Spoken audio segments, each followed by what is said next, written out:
William Walker Atkinson's Mind Power. Chapter 16 was mental suggestion.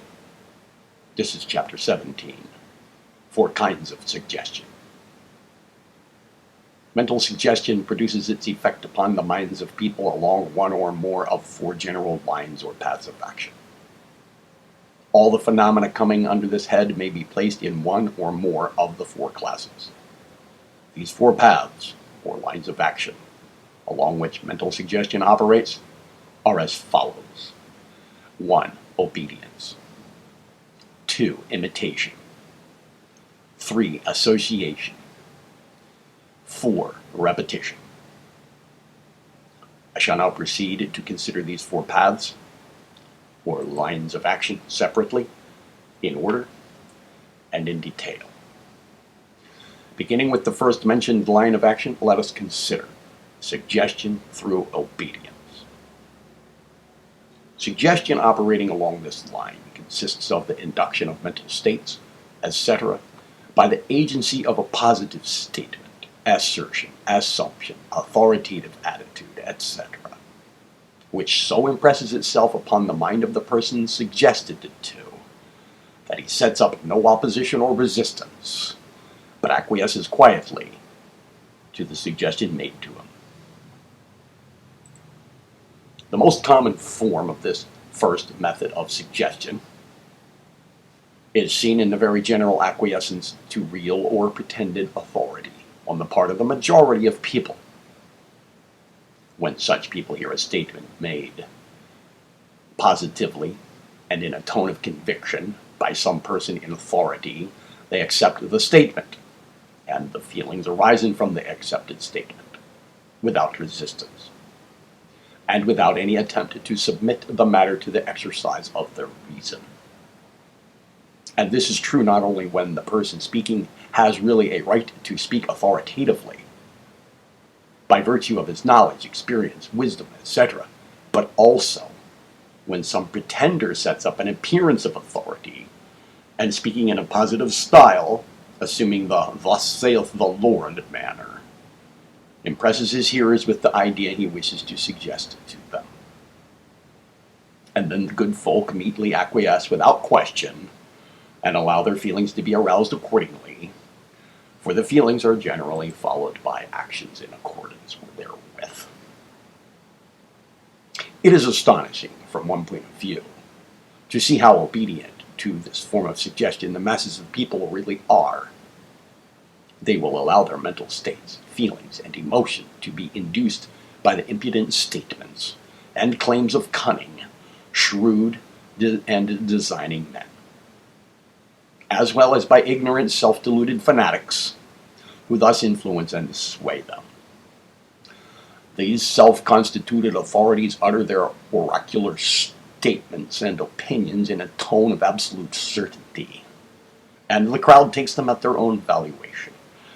It seems to be only necessary for some positive man to attract the attention of the people and then make some bold claim or statement, in the proper manner and tone, and with their appearance of authority, and, lo and behold, some of the people at least fall right into line. Did you ever think that people, as a rule, are obedient animals? Well, they are, providing you can manage to impress them with your authority. It is much easier for them to acquiesce than to refuse to do so. They find it easier to say and think yes rather than no.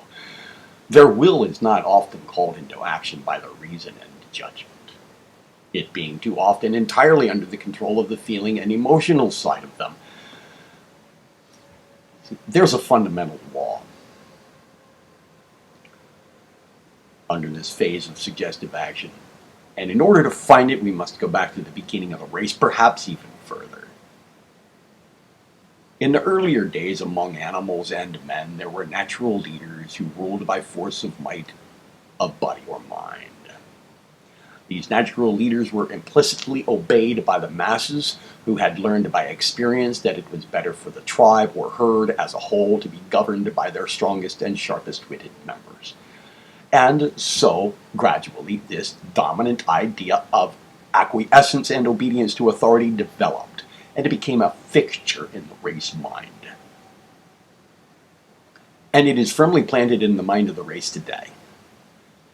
So much so that only the strongest minds are able to free themselves from it to any great extent.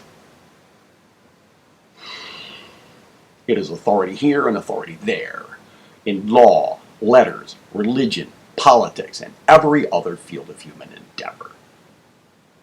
People do not begin to act by asking themselves, what do I think about this matter? No, but instead they start off by saying, what does so-and-so think of it? Their so-and-so is their authority, who does their thinking for them, and they take their keynote from him or her. The authority induces their mental states for them. If these leaders and authorities were really the wisest of the race, it would not matter so very much. Although, well, although even then, it might prevent the development of individuality in the masses. But the worst feature is that the majority of these authorities don't know, and know that they don't know, but the people haven't found them out. They assume the manners, air, and appearance, etc. of the real thing, and the people being accustomed to these symbols of authority and mistaking the imitation article for the real are impressed by the authoritative utterance and accept the suggestion. This fact is well known to the classes that prey upon the public. The confidence men, in and out of the criminal class, assume this air of authority, and their suggestions are accepted by the people. They're good actors. This is one of the requisites of the suggestionist, and these people understand the law. They proceed upon the theory accredited to Aaron Burr. That remark, you may remember, was that the law is that which is boldly asserted and plausibly maintained. And so these folk keep on boldly asserting and plausibly maintaining, and find that it generally goes. To see a principle in its naked simplicity, one should look for its operation in extreme instances. And the extreme instance in this case is the hypnotic subject, who has surrendered his judgment entirely to the mind of the operator. The subject will acquiesce in the most absurd suggestions from the operator and proceed to carry them into effect. And suggestion, you know, is the active factor in hypnotism, the hypnotic condition being only a psychological condition in which the effect of suggestion is heightened. But one does not have to go to the ranks of the somnambules for striking illustrations, for such are to be found in all walks of life among people who have no individuality of their own, but who seem to live and act entirely upon the say-so of others. They have no quality of initiative, but must always be told just what to do and how to do it by others. These people will accept almost any kind of suggestion, if made by others in an authoritative tone and manner. They do not have to be persuaded by argument, but are fairly driven and ordered to do things by stronger-willed persons. They are impressionable and sensitive, and seem to have no wills of their own. These people are very suggestible, and every day's history records many startling cases of the effect of suggestion through acquiescence on the part of such people. The keynote of this form of suggestion is a positive statement or command, given with the air and appearance of authority. The secret of the effect is the tendency upon the part of the majority of people to acquiesce in an authoritative statement or command, rather than to dispute it, and the tendency toward thinking yes rather than no. This form of suggestion is to be observed in the highest degree among those who have always depended upon others for orders or instruction, and who have not had to use their own wits and resources in life. Unskilled laborers and the sons of rich men belong to this class as a rule. These people seem to need someone to do their thinking for them, even in the smallest events of their lives, and are most suggestible along these lines. Then the degree of suggestibility along these lines decreases as we ascend among people who have had to do things for themselves, and who have not depended upon others so much. It is the slightest among people who have had the ordering of others to do, or who have had to depend upon their own wits in getting through life. The men of marked degree of initiative have scarcely a trace of this form of suggestibility. Initiative, is a term for doing things without being told, using one's own wits and resources, the true American spirit, which, unfortunately, so many Americans lack. The degree of power in giving this form of suggestion depends materially upon the development of the will on the part of the suggester, and also upon his assumption of the appearance, manners, air, and tone of authority. The latter requisites being the outward symbols. If one has the will power strongly developed, the symbols will appear of themselves as a natural consequence. But to those who have not developed the will power, and whose authority is more or less counterfeit, the assumption of the outward symbols becomes a matter of great importance, and these people devote much study to the cultivation of these outward forms. And these counterfeit symbols, the art of the actor, serve their purpose to impress and suggest to the crowd, and their assumers set up a very brave front and obtain a very fair degree of success in the part they are acting. That is, until they come in contact with a man of real willpower, when they gracefully retire after the first clash of mentative swords.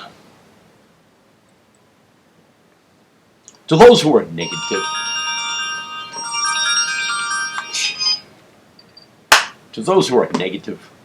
and who are too susceptible to this form of suggestion, I advise the cultivation of willpower, which will be fully taught in the later chapters of this book, entitled Mental Architecture, etc.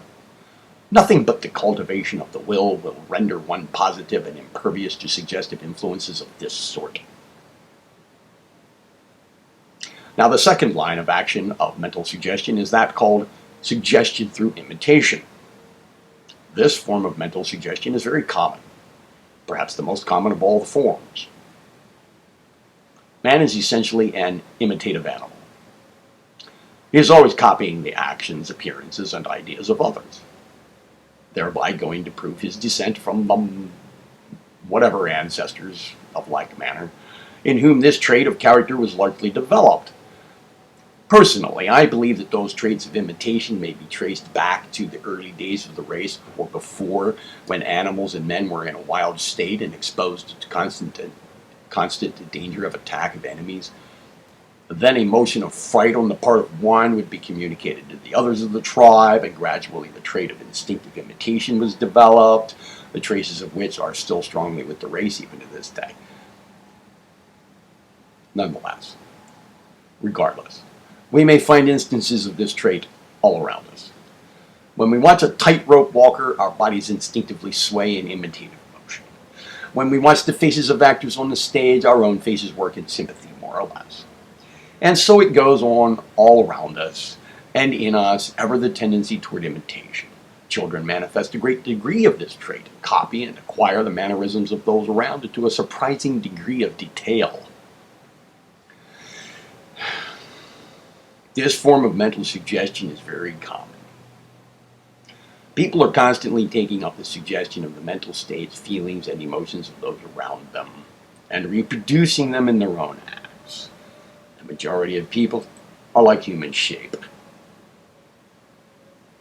who will follow a leader everywhere and along all sorts of paths. Let the old bellwether jump over a rail, and every sheep in the flock will do likewise, and they will keep on jumping over the same place, at the same height, even if the rail be removed before the whole flock gets over. We are constantly doing things simply because other people do them. We are constantly aping after others. In our fashions, styles, forms, etc., we are servile imitators. Larry Hare, or her, shows a vest button hung by a thread, and all the young apes in the land follow suit. Funny, isn't it? This law of imitation plays an important part in the phenomena of mental suggestion along these lines. Somebody does a certain thing, and at once other people take up the suggestion and copy the original actor. Let the newspaper record a certain crime, and many others of the same type follow closely after. Let there be a suicide, and many others will follow after, usually adopting the same methods. Let there be a number of cases of some kind of folly and dissipation, and immediately there's an epidemic of the same thing. Let the papers say much about the appearance of a new disease, and at once a number of people manifest symptoms of it. Diseases get to be quite the fashion in this way. The feelings and emotions of the instinctive part of the mind are called into sympathetic action along the lines of imitative suggestion, and physical effects follow shortly after. Shrewd men take advantage of this tendency of the human mind, and by getting a few people interested in certain things, they manage to set the fashion, and the crowd follows like sheep. Get people talking about a thing, and the contagion spreads until everybody's interested in the matter.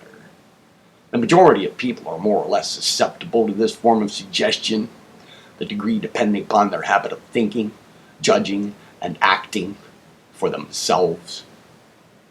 The man or woman who has ideas of his or her own is not so apt to be impressed by every wave of popular fashion, style, and thought as those who maintain a more negative attitude toward the minds of others.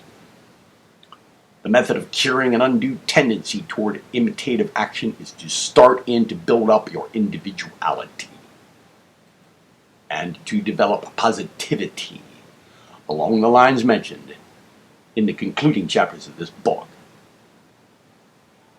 The third line of action of mental suggestion is suggestion through association. This form of mental suggestion is very common. It is based upon the acquired impressions of the race, by which certain words, actions, manners, tones, appearances, and so on are associated with certain previously experienced mental states. Mental states take form in physical action and expression. As we know, a man feeling in a certain way is apt to express himself by certain actions or in certain words. Yes, these actions and words thus become symbols of the mental state producing them, and consequently they produce upon the mind of the person seeing or hearing them the mental image connected with that mental state. And this mental image is calculated to induce a similar or corresponding state in the mind of the person seeing and hearing. Calculated, so that these symbols are really mental suggestions, since they tend to induce mental states. I wish to remind you that every written, printed, or spoken word or words is the outward and physical expression of some inner mental state of the person uttering or writing the words.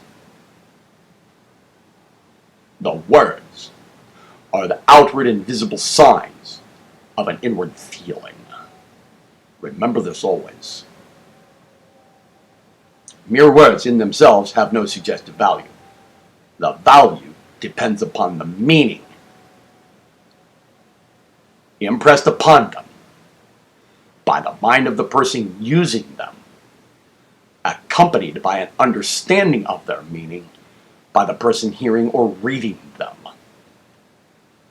The word horror, for instance, or uncanny, has a definite meaning to persons familiar with it. It bears a direct relation to a mental feeling or emotion, and is the physical and outward expression of the same. One may say the word over and over again to a person who has never heard it, or to one of another race who does not understand the term, and no suggestive effect follows. But speak the word to one who is accustomed to connect and associate it with a definite feeling that they have experienced, and the feeling will be produced or induced if the circumstances of the use of the word be favorable. The word love, used properly, will awaken in the mind of its hearers feelings corresponding with the term. And these feelings must have been experienced before, either directly or indirectly, before they may be induced by suggestion. Feelings experienced by one's ancestors leave a record in one's subconscious mentality, which may also be induced by the appropriate suggestion. Personally, words seem to me to be like the wax record of a phonograph, a vinyl pressing, or CD. Right? Record is covered with minute impressions produced by the sound waves entering the phonograph. Place this record in its place in the phonograph and start the latter in motion, and lo and behold, the minute impressions on the record will reproduce or induce in the diaphragm the same kind of sound waves that originally caused the impressions. In this way, a word, which is the physical symbolic record of feeling, will produce its associated feeling in the mind of the person hearing or reading it.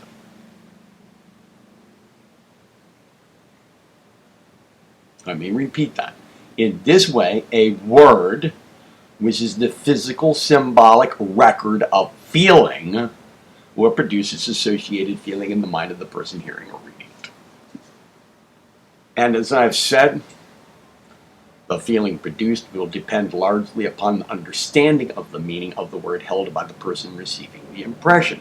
For instance, in the case of the word love, let's suppose that the term is strongly and feelingly suggested to a number of persons at the same time and in the same way. You will find that the feeling induced in one person will be that of love of parents, in another love of children, in another love of husband or wife, in another love of God, in another an exalted affection for some person of the opposite sex, and in another the low animal passion for... Excuse me. And in another an exalted affection for some person of the opposite sex, and in yet another the low animal passion for one of the other sex, and so on. Each experiencing a feeling occasioned by his or her association of the word with some feeling previously entertained. The same word may induce a feeling of the greatest pleasure in one person and the greatest horror or disgust in another. The difference depending upon the association of the word in the mind of the two persons. I have dwelt upon these facts in order to make it clear to you that there is no magic power in words in themselves, and that all their force and effect depends upon the associated feeling of which they are the crystallized physical and outward form or symbol. The word is the body, the feeling is its soul. And so it is with the suggestion of appearance, manner, surrounding, etc. Each of these depends for force and effect upon some accustomed association with some inner feeling, which feeling is reproduced or induced by the outward symbol of the thing. We associate certain things with certain feelings, and when we see these things, we are apt to experience the feeling indicated. People have been overcome by the sight of a picture, or a scene in a play, a song, a poem, or suggestive music. And here is where the art of the suggestionist comes into play. He watches closely and discovers that certain words, tones, manners, appearances, actions, motions, etc. are associated in the minds of people with certain feelings and ideas. And so when he wishes to reproduce, produce, or induce in others these ideas or feelings, he simply reproduces the associated physical symbols in words, manner, motion, appearance, tone, and the effect is produced. The conjurer makes certain motions with his hands, which you have always associated with certain actions, and you feel that the action itself has been performed. But the conjurer omits the action, and you are fooled. The confidence man assumes the appearance, manners, and actions which you have always associated with certain qualities of character, and you feel that he is what he seems to be. But he isn't, and you are fooled. This play acting of people is all a form of suggestion, and you are fooled because you accept the symbol for the reality unless you understand the game. The actor assumes the actions, tones, dress, and words of certain characters. And if he is a good actor, you forget the reality and laugh and weep, and otherwise feel that what you see is reality, although you really know underneath it all that it's only a play. And all this is mental suggestion. Remember. Remember now and always that a mental suggestion operates by the presentation of the outward symbol associated with the feeling to be induced.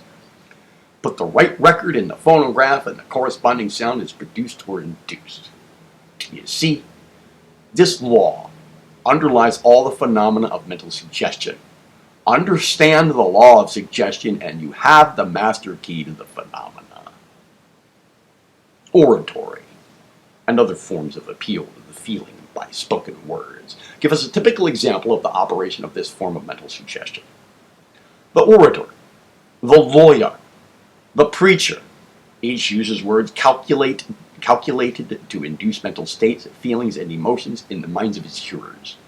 Such a one soon begins to learn the suggestive value of words, tones, and expression. He avoids the use of cold, abstract words and drifts into the use of those which are symbols for deep feeling and emotion. Knowing that these words, symbols uttered with the proper tone and expression will induce the feelings for which they stand in the minds of the hearers. The hearer's emotions and feelings are played upon in this way like an instrument. The emotion or passion, whether it be love, fear, hate, greed, patriotism, courage, jealousy, sympathy, and so on and so forth, is awakened by the skillful use of the words, tones, and expression which stand as symbols for these feelings. If you will remember how you were touched by an address that afterwards seemed to you to be hyperbolic and flamboyant, without argument, proof, or sense, then you will realize how you were made the subject of mental suggestion through association. The skillful salesman operates upon you in the same way. So does his twin brother, the advertising man. The revivalist has this art reduced to a perfect science.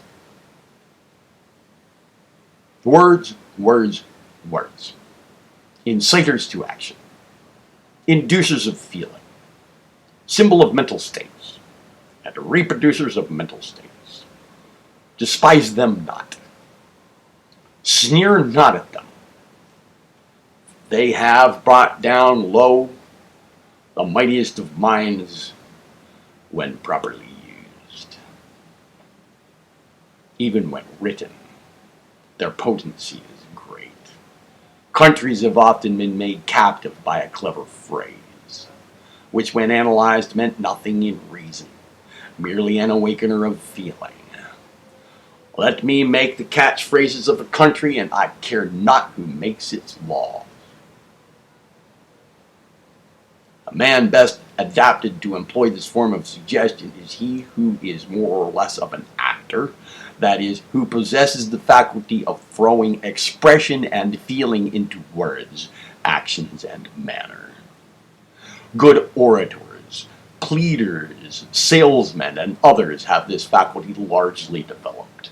It belongs to the feminine side of the phenomena, for it has the charming, drawing, leading aspect, and works by the employment of the emotive pole of mentation rather than the will or motive pole. As in the case of the first mentioned phase of suggestion, that of authoritative statement or command. It operates not by beating down the will of the other person, but rather by inducing a sympathetic rhythm of feeling and emotion, which overpowers its own will and causes it to act accordingly. One should ever be on guard against this kind of influence. The best way to escape it is to adopt the policy of never acting immediately in response to an appeal of this kind.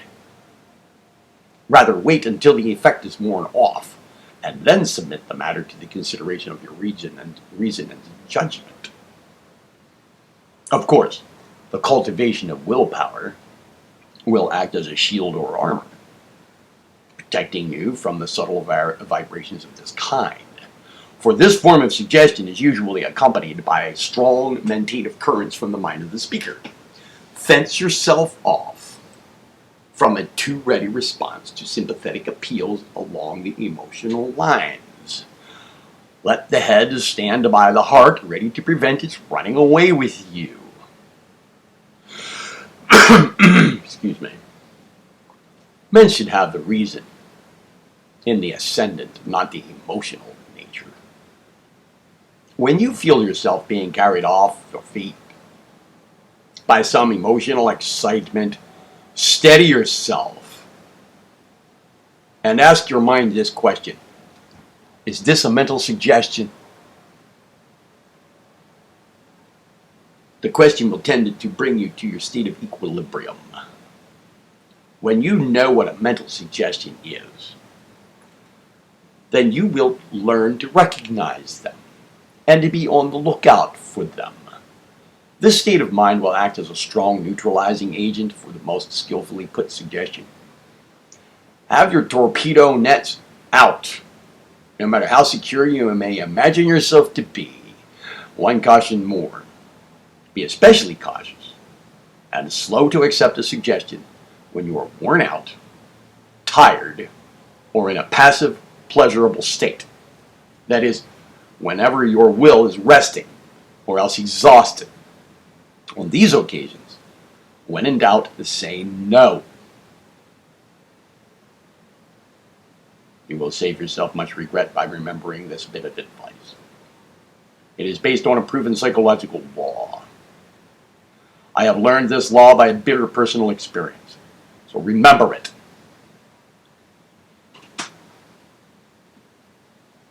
Let us consider the fourth line of mental suggestion. Suggestion through repetition. This form of mental suggestion is, again, quite common, and the study of its manifestations is quite interesting, for it brings into operation a well-known psychological principle, which has its correspondences in the physical world. Constant dripping will wear away the hardest stone. You know the story of the man who told his favorite lie so often that he believed it himself. Well, this is a psychological fact. People have started in to make a certain appearance of truth in words or manner by assuming something to be true that was not so. Then they kept on repeating the thing, adding a little here and a little there until the thing got to be a fixed idea with them, and they actually believed it. And if a person can suggest himself into accepting a false belief in this way, you can see how it will operate on others. The secret of the operation of this form of suggestion lies in the psychological fact of weakened resistance through repetition of the attack and the force of habit. The first time an unaccustomed suggestion is made, the mind sets up an active resistance, but the next time it's presented, the suggestion is not quite so unfamiliar as before. And a lessened resistance is set up, and so on, until at last no resistance is interposed, and the suggestion is accepted. This rule holds good with suggestions. We first resist them, and then endure them, and then accept them. Unless we understand the law, the psychological fact involved in this form of suggestion is that impressions upon brain cells become deepened by constant repetition. It is like sinking a die into a cake of wax. It goes deeper at each pressure. The mind is very apt to accept as true anything that it finds deeply impressed upon its records. It has become accustomed to finding these deep impressions only when they have been made by repeated efforts of its own intellect, or judgment, or experience. And so when it finds these deep impressions that have been placed there by repeated suggestions of others, it is not apt to discriminate. It finds itself feeling these things that have been repeatedly impressed upon it. Like the cuckoo's egg and the robin's nest, these illegitimate mental impressions are nurtured as one's very own. There was a constant struggle for existence upon the part of ideas, or mental images, impressed upon me. The strong crowd out the weak, and in the majority of cases, the strongest ones are those which have either been impressed in a vivid manner or else by repetition. The second time you meet a man, you may have trouble in remembering him, but the third time it's easier. And so on, until at last you forget that he was ever a stranger. And so it is with these suggested ideas. You grow familiar with them through repetition. They lose their strangeness to you, and at last you cease to concern yourself about them. A strange thing is generally inspected, examined, viewed suspiciously, and so on. But after the strangeness has worn off, you cease to exercise the former caution. Familiarity breeds contempt, and also lack of caution. Suggestion gains force by each repetition. This is one of the fundamental laws of suggestion, and one that all should remember.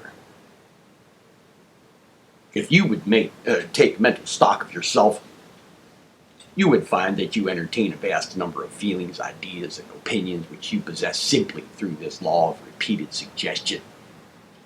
You have heard certain things affirmed over and over again until you have come to accept them as veritable facts, notwithstanding that you possess not the slightest personal knowledge of any logical proof concerning them.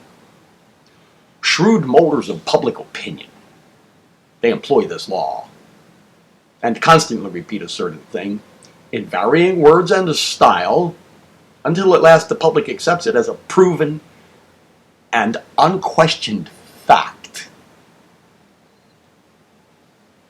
Many a man has gained a reputation for wisdom merely because his friends repeatedly affirmed it, and the public accepted the suggestion. Many a statesman has had the reputation for built up for him by friendly newspaper correspondents, whose constantly repeated suggestions have caused the idea to crystallize into a material form in the public mind. And many a reputation has been destroyed by the repeated shrugs, sneers, and insinuations of gossips and evil wishers. Advertisers understand this law and keep the repeated suggestion of the merit of their wares constantly before the public mind, until it becomes gospel with the people. If at first you don't succeed, and never take no for an answer, those are two axioms very dear to the heart of the man who uses suggestion in his business. Do not be deceived by this subtle form of suggestion. Do not imagine that an untrue thing becomes true because it is repeated often. Do not allow your judgment to be lulled to sleep by this drowsy repetition of the slumber song. Keep awake, keep awake. An understanding of this law of suggestion will throw light on many things that have puzzled you heretofore. So think over it a bit when you have time.